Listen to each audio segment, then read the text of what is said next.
Just a quick heads up for this video, there will be some pretty big spoilers for the story of this game, but with all that said, let's begin. The moment of the Xbox Game Showcase premiere in June 2024, when Clair Obscur Expedition 33 was first shown, intrigued me straight away. When the debut trailer of the game was released, it was a blast of fresh air in a sea of formulaic open worlds and bloated live service game. A game that seems to be much more than what it appears. It took an environment, high concept and cool Final Fantasy game and gave it a tone and feel as unique as Janus. The promise of interesting characters, the hint of something horrifying and beautiful, and the hint of deeper philosophical concepts and ideas convinced me this could not have been just another glitzy or action RPG. This appeared to be a work of art that has a pulse, and it was.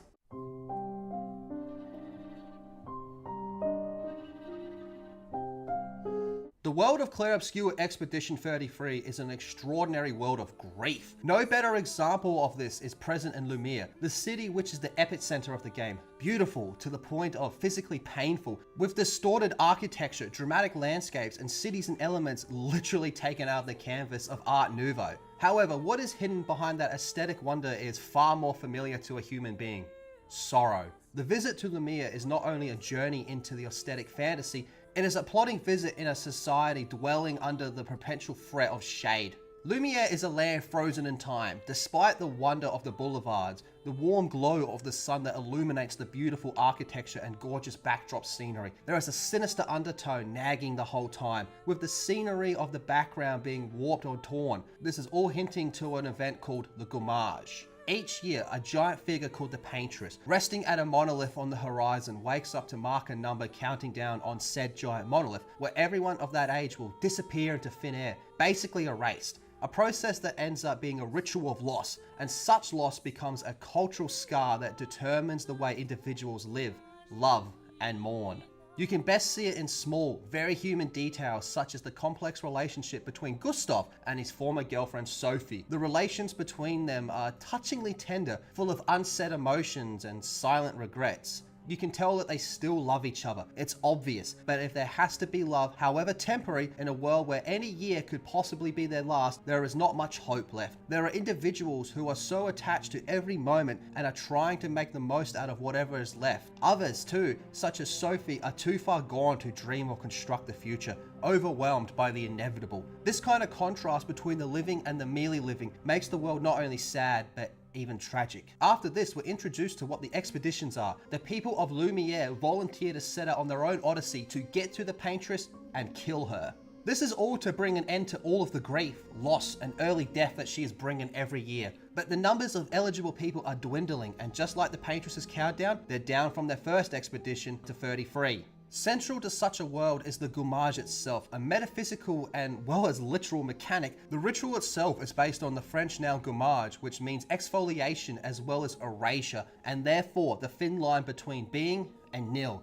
It's not only about death, it's about the loss of legacy, fear of being forgotten, and the inability of memory to resist the course of time. In a world in which many can spend a lot of time in a certain genre that is focused on saving the world and preventing catastrophe, Clair Obscur introduces the opposite idea. What would it be like for all those before you to have been cursed to vanish, with this fate rapidly approaching you, and there is little to no hope to stop the unavoidable?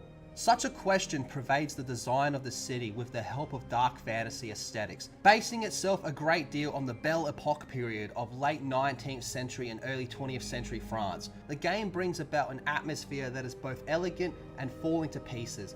Debilitated cobblestones stand beneath elaborated architecture. The thermal glow decays over the sinister light of the monolith. Fashion and technology are in a weird limbo of time. It's all a bit off kilter, the way the whole world seems to know that something has gone awry, but it clings to beauty out of the ingrained habit, much like the people residing in Lumiere, who continue on living under this oppressive and unfair tyranny. This is only aggravated by the musical score. Dark, grandiose compositions can be heard in the street and in the areas they cover, all the places with a certain type of gloomy respect. It's not only the grand story moments or huge set pieces. The attention to detail is even in the smallest differences, such as the difference in tone and handwriting as Maël becomes the author of Gustav's journal.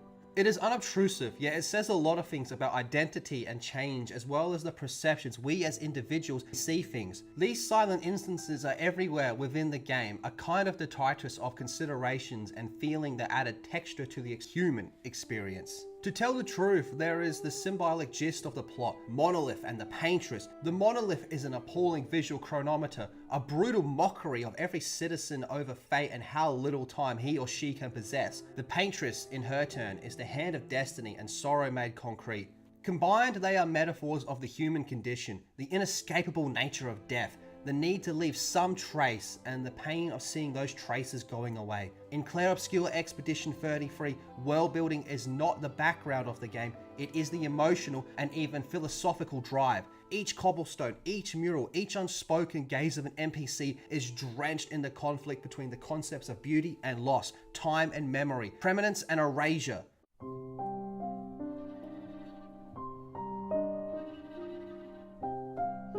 As soon as Clair Obscur Expedition 33 starts, the player is initiated into the story by a gloomy setting. Contemplation of existence on the edge of trauma and even family trauma as well are lurking. As the plot of the game moves on, it becomes something more than in a game of a JRPG type. It becomes something a lot more philosophical. It has a dramatic, sentimental climax, and in the motifs that flow through the whole game of grief, memory and self-esteem are connected. Gustav is a good point of contact for the player in terms of narrative. His point of view opens a realistic window to the painted world and its hushed horrors. He starts the game with a glimmer of hope, an ember that soon fades out. His death is not a cheap shock value, and instead it's a keystone moment. His memory still haunts the game, like a ghost even following his death that drives the expeditioners with the promise of motivation, vengeance, and a sense of righteousness. He is missed, and it's not something you can say about a character that dies so soon.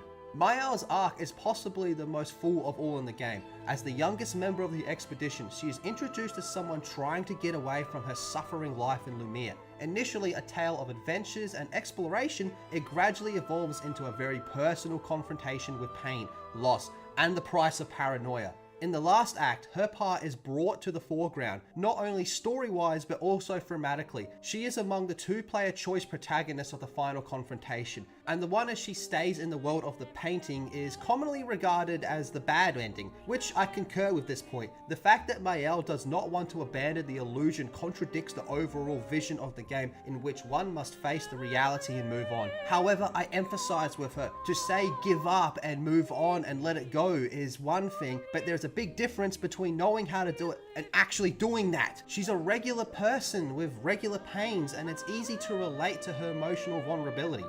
The character of Lune draws an arc that is not very rewarding, yet very subtle. She begins as the rational, level-headed scholar who was obsessed with figuring out the mystery of the Paintress and succeeding her parents. Yet, the loss of Gustav and the emotional rollercoaster of the journey starts to reform her. She is still very rational, but starts to open up. Gradually, her vulnerability breaks through the cracks, and what we observe is how she transforms into a sympathetic leader instead of just a cold tactician. It is positively contrasted with the darker moods of the story, with her becoming a more emotionally open character. It demonstrates development, survival, and emotional intelligence. Ciel is the emotional center of the expedition, easy to approach, light-hearted and meager depth. She provides the much needed contrast in the dark tone. Her light attitude conceals deeper insight on life and death. She gathered the inevitableness of death, and she lives her life in peace on the understanding unlike others. Her relationship with Verso in particular serves not only to make both of the characters more complex, but to also ensure that the game does not get too dark on itself, which is something I think a lot of just media in general just relies too heavily on. That mix, the light with the dark, the levity with tragedy,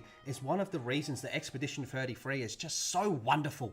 Minoko, in the simplest definitions, is my bro. He has a single-minded bluntness that is really funny, passionate, and an out-of-the-expected member of the party that I have experienced in a JRPG in the past few years. A gestural who thinks of fighting as a spiritual exercise to meditate. Minoko is part scholarly minded and a part bloodthirsty warrior, and the marriage is something in which the player will never forget. His bizarre mechanic of collecting Nevron feet in order to harness the powers is ridiculous on paper, but it manages to work. Without diminishing the stakes in a single way, he brings in comic relief where it's more than welcome. It's a story of a game in which all participants are traumatized, but Minoko basks in it, and this is contagious. The character that is the most complicated in the game is Verso. Later dubbed as a sort of painted echo of Gustav, Verso is trying to cope with identity, autonomy, and the legacy in the whole game. Does he become a puppet? Does he even have freedom? Is he, after all, nothing more than a Gustav reincarnated, or is it wholly different? Haunting him are these questions, and to a great extent they haunt the player as well. The mere fact that Verso is linked to Gustav in the way that he talks, fights, and his possible background makes the game to have more of a theme of cycle because of his undealt distraught grief, his separation with his family, and his battle against Mael in the climax of all his inner struggle. I had many moments where I heard his words of dialogue and found myself fascinated as he discussed the concept of free will and the fact that our decisions were not really our own. He is a picture, a memory, a ghost, but his fight seems so heartbreakingly realistic.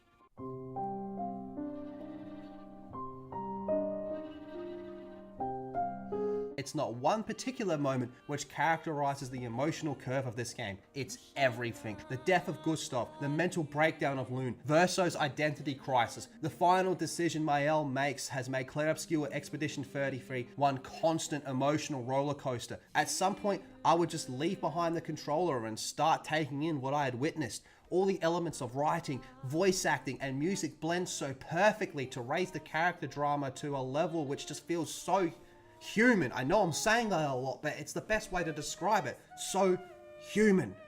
The game culminates in two possible endings, each deeply tied to the game's themes. We have Mael's ending, which allows her to remain in an illusion, preserving the painted world at the cost of reality. It's peaceful, but hollow, a bittersweet surrender that ultimately rejects healing.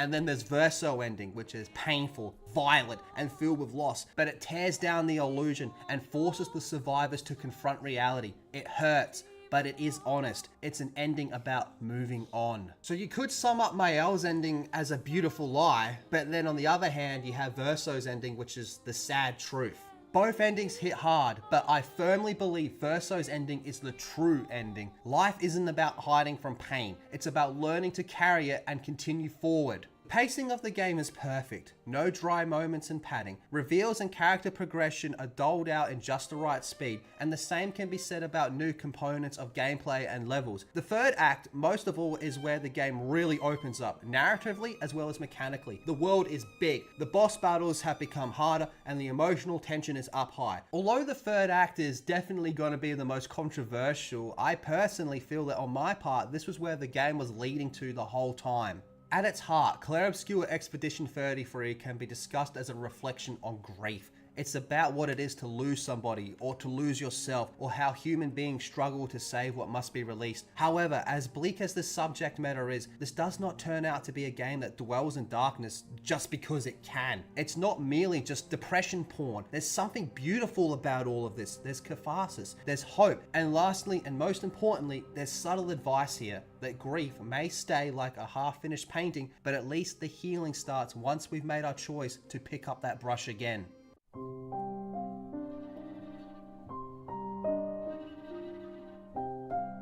Clair Obscur Expedition 33 offers a fantastic turn-based fighting framework propelled by real-time defense capability, in-depth customization, and the capacity to regenerate a party construction. The game does not limit your playstyle at all, allowing you to be imaginative regarding the classes, ability, and party composition usage. It doesn't matter whether the elemental damage is linked by pinpointing precise targets, or what damage is taken by parrying what may have been a full party AoE attack down to the very last second, so that the result is a counter-strike of intense proportions, but the payoff is equally stylish as it is mechanically viable. In its essence, Expedition 33 is a turn-based game with a visible timeline that allows designing your strategy given the current turn order of your party and adversaries. It is regulated by a speed stat, and the faster a character is, the more they will do during a fight, makes combat feel tactical without taking away momentum. However, the plot twist is that in its real-time defensive aspects. The words, however, read as follows: during the play of enemies, you are not a mere spectator, but a participant. So first there's parrying. It's difficult to time, but hugely rewarding. Successfully parrying an AoE attack triggers a party-wide counter-attack attack, reinforcing risk versus reward dynamics. There's also dodging, which is much more safer and gives you a far more generous timing window, and perfect dodges can even grant action points if equipped with specific pictos. Jumping is triggered by a visual cue, allows for a team-wide evasive maneuvers, again leading to a counter if executed perfectly. Failing these real-time reactions will result in interruptions, damage, or missed opportunities, so mastering the timing is essential, not just optional. Action points, also known as AP, center combat. They are employed to skills and acquired through the simple maneuvers or decisive defense moves to regulate AP and identify opportunities to replenish it or save it in a state of completeness is particularly important when there is a more prolonged battle or like a boss battle or something. Speaking of special skills, there is an additional layer of quick time events. If you succeed in timing these, the game might reward you with bonus damage or an effect. Fail and your move might not do anything, or something far worse could possibly happen. You can even get eaten in this game. Careful now. The second strategic tool is the break system. It gives the player a way of interrupting enemies by wearing them down with proper attacks to give them a free window of attack. A little later in the game, you will find gradient attacks, which are high damaging abilities that are powered up by using certain skills and can result in potential epic finishes that are as dramatic as they are powerful. The free aim system adds a sort of third-person shooter flavor to combat. It rewards accuracy and timing with weak point shots that can stagger enemies or deal bonus damage. It's not just flashy, it's also functional, blending seamlessly into the game's tactical depth. Each character in your party is wildly different and their mechanics reflect that. Gustav uses a sword and pistol, building an overcharge damage through combos. Mael changes stances between offensive, defensive, and virtuous. Each stance has different mechanics and offers different play styles. Then you have Lune, who plays with elemental stains, like a tempo-based mage, chaining them for boosted spells. We have CL, who uses sun and moon magic, alternating until she can unleash her devastating attacks. Minoko is the most chaotic, but in a good way. He collects enemies' feet and transforms into those said enemies, powered by a spinning bestial wheel. He is deadly and equally hilarious. Verso builds perfection ranks with each hit, increasing the damage and unlocking new abilities the longer he sustains momentum. All of these encourage synergy-focused party building. For example, Gustav can mark enemies for bonus damage that Miel or Lune can exploit, creating opportunities for high damage chains. Or you can go at it just using one character if you feel like it. The option is there. Customization is rich, but never really felt overwhelming. Pictos are equipable items that boost stats and provide passive effects. Win 4 battles with a Picto and its effect becomes Illumina, a passive that any party member can equip using Lumina points. Weapon upgrades via Chroma Catalysts improve raw stats and unlock new effects. Duplicates dropped by enemies can enhance them further. Stat and skill points earned from leveling let you fine-tune each character, unlocking new skills or bumping up key stats like speed or luck or strength, whatever it is. The Painted Power Picto, which is probably the most important item game unlocked towards the end of the game, breaks the 9,999 damage cap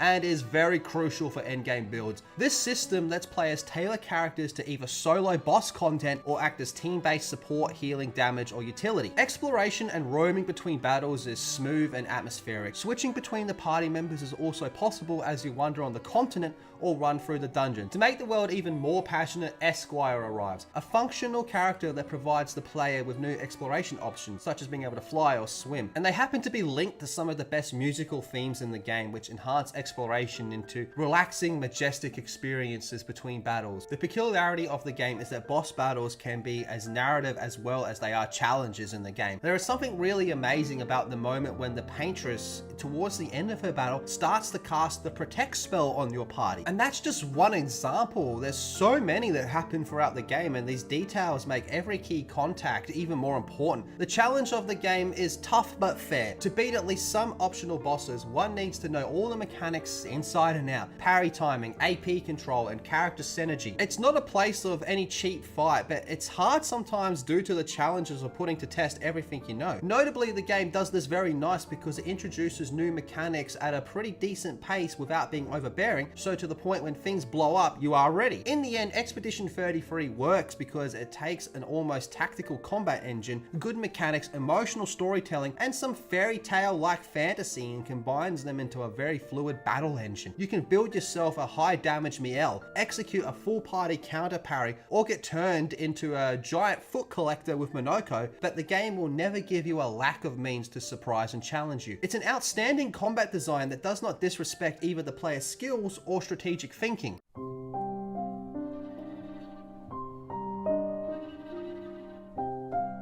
In one regard, Clair Obscur Expedition 33 stands right out on its own, and it's all in the artistic vision. The game is not like any other game in terms of the way it looks. How Sandful Interactive uses the art as both a thematic device and a gameplay element is worthy of a masterful touch. Each frame of the game seems to be an alive and living painting, tormented by that there is a beauty and tragedy on the same side of the brushstroke. Mixing the ornate elegance of Art Nouveau and bold geometry of Art Deco, all wrapped in a surreal dark fantasy skin. The result is a word that's simultaneously regal and eerie, luminous and dying. From fractured cities like Lumiere to the floating rock foundations and corrupted landscapes, the game immerses you in a universe where even destruction looks breathtaking. The game's painterly aesthetic isn't just surface level, it's fused into the DNA of the whole experience. Using Unreal Engine 5, the world feels physically brushstroked into existence. Every light source casts dramatic shadows reminiscent of a chiaroscuro painting, evoking the emotional resonance of Baroque and Renaissance art. This is not just visual polish, it's storytelling through lighting and color, pushing the feeling of dread, grief, and fading beauty into every scene. Each biome tells its own story through color. Desaturated war zones resemble the horrors of Zydzatsky Brzezinski's works. I probably absolutely butchered that. In contrast, places like the continent use vibrant color palettes, greens of joy, blues for sorrow, to create a surreal, emotionally coded spaces. Some zones use pure grayscale, stripping away color entirely to underline a world devoid of hope. These visual cues serve not just as aesthetic choices, but emotional instruments to reinforce narrative progression and emotional state. Clair Obscur goes beyond art as world building. It transforms art into mechanical expression. Characters don't just fight, they paint, slash, and parry with fluidity that mirrors brushwork. The attacks from the paintress are quite literally painterly strokes. In her second phase, she rips open reality like a wet canvas, flooding the battlefield with surreal visuals and mechanics that reflect her internal torment. This seamless mirage of art and combat turns gameplay into a visual language. Boss mechanics and UI elements also mirror the artistic conventions. The glowing calligraphy lines in the world pulse like veins of color, and some of the puzzles players must complete the painting by connecting the lines, a literal artistic act to progress the game. Skills like gradient attacks erupt like an imperfectionist fireworks. Parrying an AoE party-wide enemy attack triggers a slow motion reactionary counterattack that looks like an explosion of pigment across the screen. It's not just beautiful, it's tactically satisfying. Clair Obscur's boss design is nothing short of phenomenal, combining visual design, mechanical intricacy, and deep narrative integration. Each major boss fight feels symbolic, their visuals echoing their psychological state, their mechanics reinforcing the story being told. For example, we have the paintress, who is, again, big spoiler here, revealed to be Aline Desandre. Stands out as both an endgame boss and one of the game's most emotionally resonant characters. Her haunting visual design, ink-splattered glow, veil-faced living brushstrokes encapsulates grief and denial. Her battle transitions from aggressive attacks to a non-lethal final phase where she refuses to fight, instead casting protective spells on you, the player. This tragic inversion where one of the final bosses wants to preserve rather than destroy speaks volumes about her character. She's not a monster, she's a mother mourning her children, trapped in denial. And then there's Renoir, voiced by the amazing Andy Serkis, whose transformation across the game's 4 major encounters is one of the most visually and emotionally compelling arcs in modern RPGs. From the clean-cut Art Deco elegance of his first encounter to the grotesque, ink-riddled final form that blurs identity and sanity. His evolution is deeply metaphorical. His battles increase in complexity and symbolism at the same time, often involving summonable masks, light-based one-shot attacks, and even phases where he disappears into void-like orbs that must be countered. His fight feels less like a traditional boss battle and more like climatic arguments between philosophy and grief, hope, and madness. And then there's the super secret boss, Simon, who is equally unforgettable. A remnant of Expedition Zero found in the abyss. His cracked mask and twitchy, glitched animation evoke existential horror. Mechanically, he's a culmination of everything the player has learned. Punishing, relentless, and visually understated. He is a relic, not just of the world, but of past playthroughs, and his quiet, almost ambient arena reinforces a kind of tragic finality. His fight demands sheer perfection. His existence feels like a question the game never fully answers, and that's the point. The art and boss design are great, but the soundtrack is where the game really shines. From the sad piano themes that play during Lost to the ethereal strings during exploration, the music is rich and atmospheric. Each area feels so unique. A quiet forest with whispering strings, a ruined battlefield with slow cello rhymes, a chapel of memories with eerie vocal laminates. One of the standout elements is how the music swells and recedes based on emotional cues. During the boss fights, the soundtrack often changes on the fly. During the fight with the paintress, the music drops to near silence during her final phase that is only broken by soft piano notes, just like how she refuses to hurt the player. During the Simon fight, glitchy, broken motifs interrupt the otherwise orchestral tracks, and it's like the world is collapsing. This audio design makes sure that you don't just see the journey happen, you feel it. Even exploration benefits from this approach. Ambient tracks are never just filler, they're reflection, sorrow, or quiet awe. Some areas feel like walking through memory itself as the music, color, and atmosphere blend into some weird kind of playable mourning. Tracks swell softly in the distance as you pass by former expeditioners who now lay lifeless on the ground, or stumble upon memorial shrines. It takes every moment and makes it feel personal. Clair Obscur Expedition 33 has a sad mood, but it doesn't feel like all hope is lost. The world might be dying, but it still looks beautiful. In fact, beauty helps it deal with its decay. The color red shows up a lot as blood, flower petals, and light. It stands for both pain and life. You can see the difference between what's pretty and what's scary, what's being made and what's being destroyed. The idea of light and dark, which gave the game its name, shows up everywhere. Not just how things look, but also how the game feels, the ideas, and how it's put together. The game isn't scared to have fun parts as well, which keeps it from getting too sad. Characters like Minoko do add some laughs without making it feel the game is any less real. The Gestral's weird wood-like creatures that act funny in ways do bring some lighter moments, but even these fun times have a bit of sadness to them. It's a case of humor often being used to hide pain, just like in real life. But above all, there is hope, quiet, fragile, but present. In the final choice between Mael and Verso, it's a subtle shifting of the color palette during moments of resolve. It's in the way that the world, as broken as it is, continues to offer places of wonder, luminescent forests, crystalline deserts, floating libraries. Beauty lives beside grief, not after it.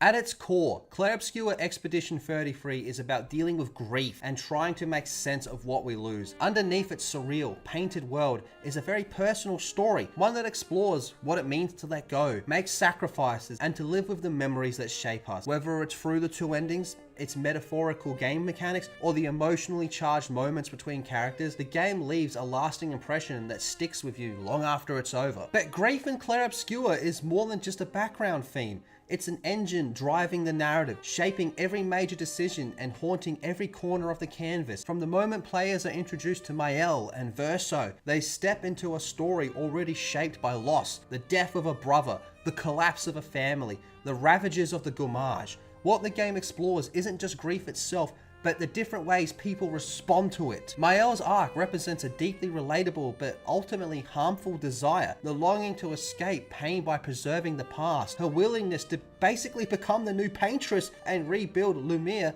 reveals how seductive the idea of denial can be. The player walking beside her for much of the journey understands her need for this world, to be unscarred, to walk again, to live among the people who love her. But in doing so, she traps herself in the very fantasy that destroyed her mother. Verso, on the other hand, embodies the harsh clarity of acceptance. His choice to destroy the canvas, and with it himself, Loon, Esquire, CL, Minoko, and everyone they've met, and the player's entire journey is devastating, but it's also healing. It allows Mael to mourn him properly, to begin life again with the memories of her companions preserved in her heart rather than a painting. The pain is not erased, but given purpose. The ending captures the reality of grief as transformation, that the only way out is to go through it. Gustav has an early line in the game that he repeats.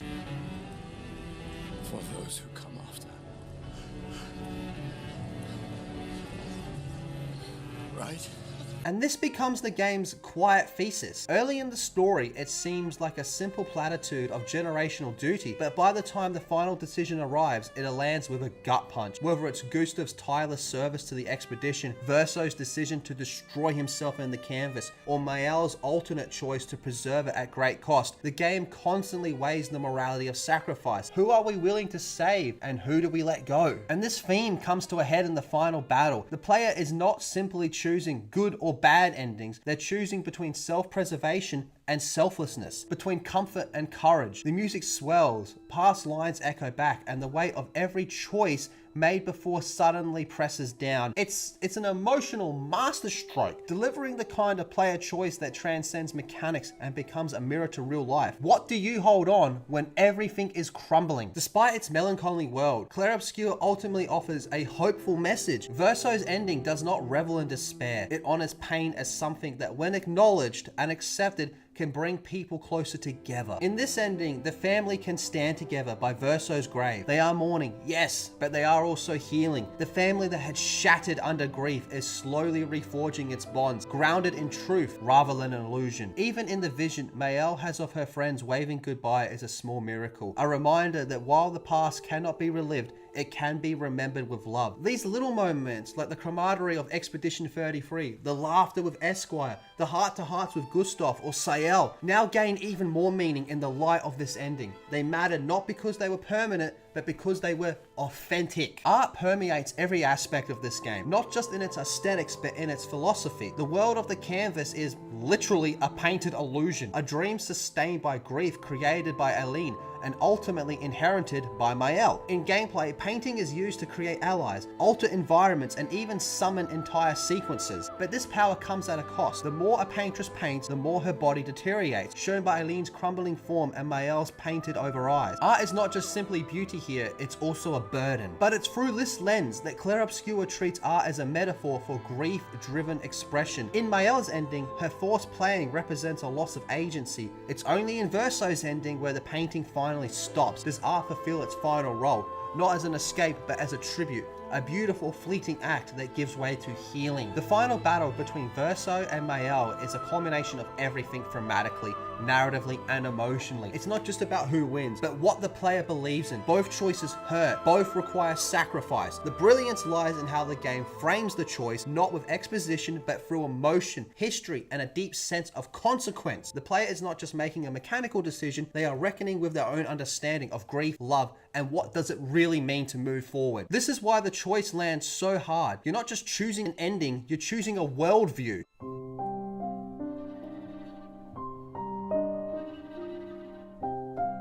Clair Obscur Expedition 33 elevates its combat encounters beyond simple mechanics or difficulty spikes. Bosses and enemies are integral to the game's narrative and aesthetic expression, painted manifestations of grief, resistance, and decay. Every fight tells a story, and in many cases, the story is more affecting than the entire cutscene in lesser games. These confrontations are where the game's combat system, aesthetic, and emotion core all align very powerfully. Each boss in Clair Obscur feels like it emerged directly from the paintress brush, surreal, stylized, and heavy with metaphor. You're not fighting generic beasts or faceless monsters, you're facing twisted reflections of the world's broken beauty. Some resemble marionettes with smeared porcelain faces and flowing oil for blood. Others evoke fallen angels or failed heroes cloaked in symbolism, like our boy Simon. These designs aren't just there to impress, they visually communicate what each fight means in the larger story. For example, one late game boss, a massive rotting creature composed of expedition flags and bones, isn't just a roadblock, it represents every failed journey before yours, a literal monument to the cost of resistance. Fighting it feels like wading through regrets of the world itself. Even the battlefield environments contribute to this expression. Boss arenas are often surrounded by broken statues, swirling paint storms, or submerged ruins, reinforcing the idea that these aren't just fights, they're actually confrontations with memory,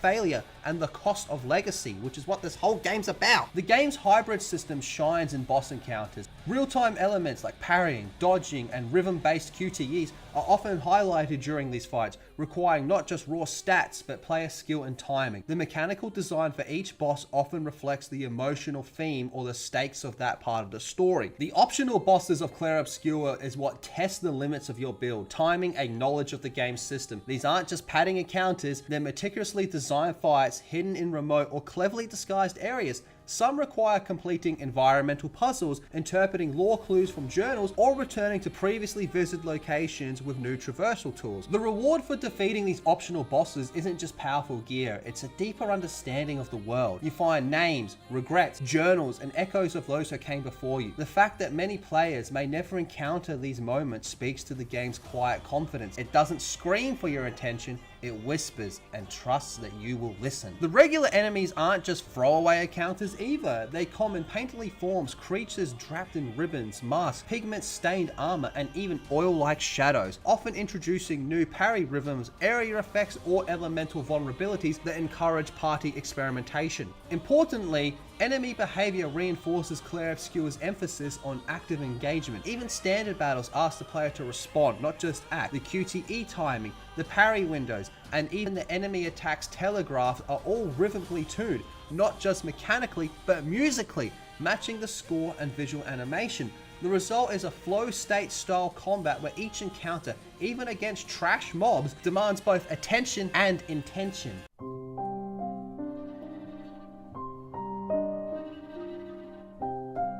On PC, Clair Obscur performs admirably on mid to high-end hardware. For example, a system equipped with an RTX 4070 and Intel i7 runs the game comfortably above 60 frames per second at 1080p and at 1440p with most stable frame pacing. Even the 4K performance is respectable with an RTX 4090 reaching near 95 frames per second. However, cutscenes do remain locked at 30 frames per second and noticeable stuttering and poor frame pacing, which slightly detracts from the otherwise smooth gameplay experience. Stability is mostly reliable, though some players have reported crashes during loading screens or at startup, which can often be mitigated by disabling Steam Cloud or applying popular community mods like Clair Obscur Fix. Shader compilation stutters are occasionally present but diminish after initial caching. On console, the game is optimized to balance quality and performance. Both PlayStation 5 and Xbox Series X feature a performance mode targeting 60 frames per second that maintain fluid gameplay with only minor frame drops during the more intense combat sequences. The quality mode runs at a steadier 30 frames per second with enhanced visual fidelity. Xbox Series S, meanwhile, is limited to 30 frames per second mode with notable compromises to reflections and lighting, resulting in a less visually impressive but more stable experience. Stability across consoles is generally excellent with rare or no reported crashes. The Steam Deck version is locked at 30 frames per second with no graphic options or FSR support, making it a functional but suboptimal handheld experience. Some players have found better performance using GeForce Now streaming, highlighting the limitations of the Steam Deck's native support. Loading times are swift on all platforms thanks to SSD requirements. Area transitions are quick, low texture pop-in occasionally occurs, especially on the Xbox Series S and lower end PC setups. Initial shader compilation may cause momentary hitching but has little impact once cached. While polished, this game is not without its issues. A notable bug can block completion of a side quest if a mini-boss is defeated prior to quest acceptance. There is some audio glitches such as mid-combat music cuts and frequent lip sync mismatches also mar immersion at times. Visual pop-in textures and lighting inconsistencies are more pronounced on some platforms, occasionally disrupting environmental cohesion. On PC, crashes, especially during loading screens, have been reported, although community patches have stabilized performance, with console versions remaining largely crash-free. Now, I played this game through on PC and I think I had one crash, just one, I remember it. But as far as like the visual bugs and all that, I had like one or two areas where the textures loaded in, but that's about it. It was actually pretty good performance-wise for me at least. The UI draws frequent comparisons to Persona's stylish menus, combining slick animation with vibrant colors. However, controller navigation can feel clunky at times, especially when navigating the Picto-Lumina system used for equipping passives and accessories. Combat controls are responsive, integrating real-time dodging and parrying with turn-based strategy. Some players find the parry timing awkward at first,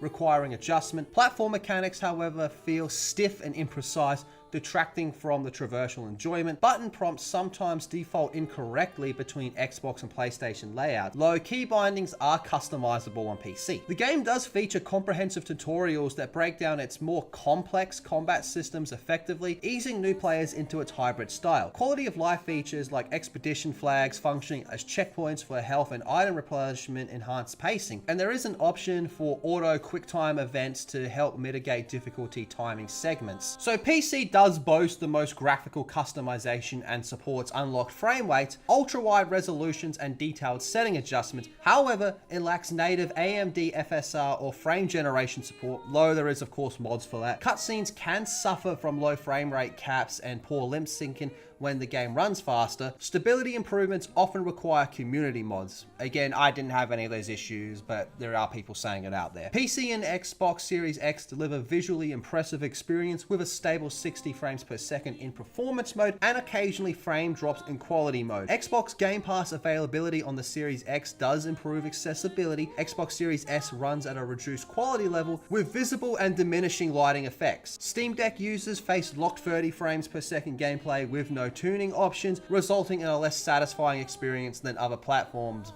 but it's literally a handheld.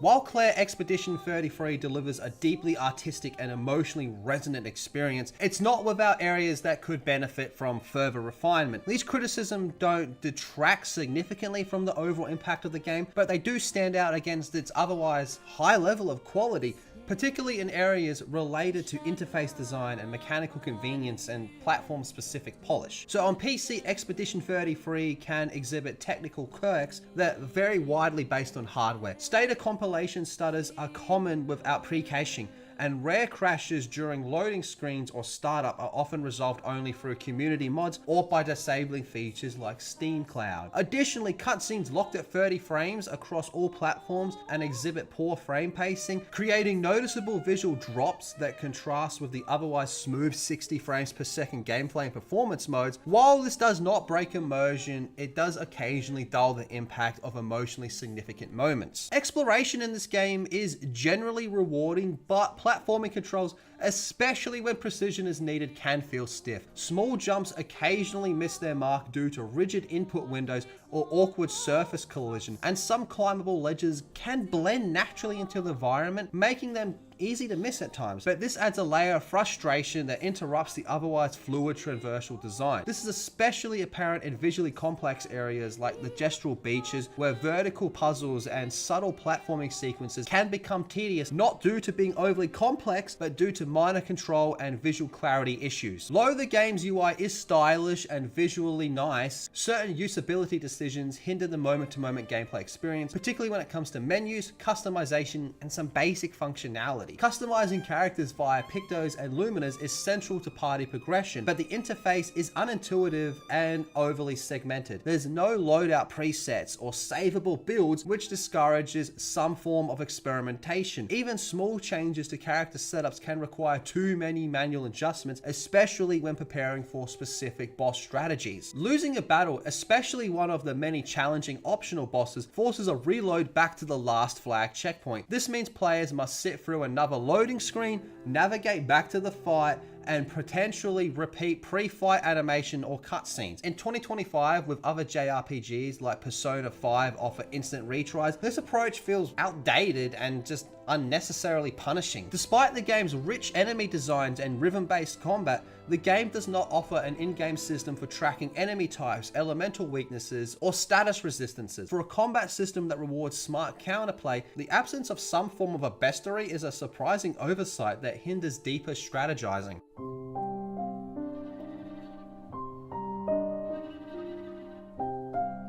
Clair Obscur Expedition 33 is far more than just a beautiful, emotionally charged RPG. It's a rare game that leaves a lasting impression well after the credits roll. Mechanically, it blends turn-based RPG with real-time elements to create one of the most enjoyable combat systems in recent JRPG history. Its world is richly imagined, the characters are thoughtfully written, and its visual style striking a fusion of Belle Epoque elegance and surreal decay. But beyond its mechanical strengths and artistic achievements, Expedition 33 resonates on just such a deeply human level. Its central themes of grief, sacrifice, and the painful necessity of letting go are not just narrative dressing, but core to the gameplay, world design, and emotional experience. The final choice of clinging to an illusion of comfort or accepting a painful truth isn't just a metaphor for its characters, it's moments of self-reflection for the player, which, I'll be honest man, it hit me kinda hard. Few games in recent memory have challenged players to look inward without feeling preachy or gratuitous. Clair Obscur offers no easy answers, only the quiet, hopeful suggestion that acceptance and healing are possible, not just for its characters, but for anyone that is willing to confront what they've lost. It's rare to find a game that makes you feel seen like this. Though it is still early days, Clair Obscur Expedition 33 has already made a powerful statement within the industry. Released during a crowded window, just days after the shadow drop of the Oblivion remaster, Expedition 33 wasn't overshadowed. It stood its ground, and in many ways it outshone its competition. This speaks volume, not just to the quality of the game, but the hunger for experiences like this in today's market. In an era where publishers are quick to dismiss turn-based combat as outdated or niche, Clair Obscur proves the opposite. Its commercial and critical success is a direct counter-argument to the trend, which has been homogenized by RPG mechanics in the pursuit of the broader appeal. This somewhat indie title succeeds in leaning into those very traditions while simultaneously innovating them. Its modest price point also stands out in a time where AAA games are pushing towards that $100 plus deluxe editions with live service hooks. Expedition 33 respects the player's time and money, delivering a full, complete, and deeply polished experience without compromise. It's the kind of release that reminds people why they used to love RPGs before the market trends took a drastic turn. Thank you so very much for watching, everybody. We truly appreciate it. I gotta be honest, this one was very difficult to review, but I had made the decision to not go too in depth with the spoilers, while also at the same time talking about some of the biggest spoilers in the game. But I feel like I had to do that in order to get a lot of my points across. But even knowing some of these more drastic spoilers, if you haven't played this game, there's so much to experience, and I really can't recommend this game enough. Like I said, it's been so long since a video game made me sit down and just reflect on myself. And what was the last game that made you do that? But it did it in such a way, like I just said recently, it didn't feel preachy, it didn't feel stupid or anything like that. I feel like this is truly something special that needs to be talked about and highlighted, just that this is a good thing for the industry, whether you like the game or not. I think something we can all agree is titles like Clair Expedition 33 have proven so many of these industry standards are just incorrect, which is something we've already known. But more games like this, then they just have to accept the truth, which ironically is kind of what the game's all about. Look, as much as I personally love this game, I would really love to know what you people think about it in the comment section down below. If you did enjoy it though, please leave a thumbs up on it, share it around, subscribe if you're new. We got so many cool projects like this in the works. But if you really did enjoy it, consider becoming a channel member. It really does help with the production of these videos. Like, I'm serious, it really does. But that's all for me for today. Thank you so very much for those who come after.